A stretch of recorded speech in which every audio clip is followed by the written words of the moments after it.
వాళ్ళు ఇచ్చిన ప్రాథమిక అంచనాలు, ప్రాథమిక నివేదికలు ఫస్ట్ ఫేజ్ ఉస్మాన్ సాగర్ నుంచి బాపు ఘాట్, హిమాయత్ సాగర్ నుంచి బాపు ఘాట్, ఈ రెండు ఇక్కడికి వచ్చి కలిసి బాపు ఘాట్ దగ్గర గాంధీ సరోవర్ మనం నిర్మించదలుచుకున్నాం అధ్యక్ష. ఇది 9.5 కిలోమీటర్లు ఉంది గండిపేట నుంచి బాపు ఘాట్ వరకు.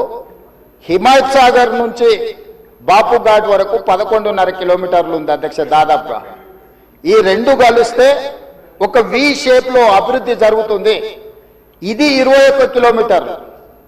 గండిపేట పైన వికారాబాద్కి ఇంకా ప్రణాళికలు సిద్ధమవుతున్నాయి అధ్యక్ష. వీటికి నీళ్ల కోసము గోదావరి జలాలను 20 టీఎంసీలను తరలించాలి. 20 టీఎంసీలు తీసుకొచ్చి 15 టీఎంసీలు హైదరాబాద్ నగర దాహార్తిని తీర్చాలి. 5 టీఎంసీలు గండిపేటలో వదిలి శాశ్వతంగా ఈ నీటి సమస్యను పరిష్కరించాలి అని చెప్పి రోజు ప్రణాళికలు సిద్ధం చేయడమే కాకుండా 7,000 కోట్ల రూపాయలతోని గోదావరి నదీ జలాలను ఈ రోజు తరలించుకొచ్చి మూసీ నది, ఈసీ నదిలో వదిలి ఈ రోజు 3 నదుల యొక్క సంగమం చేసి ఈ రోజు అభివృద్ధి కార్యక్రమాన్ని ముందుకు తీసుకెళ్లాలని పనులు ప్రారంభించిన అధ్యక్ష.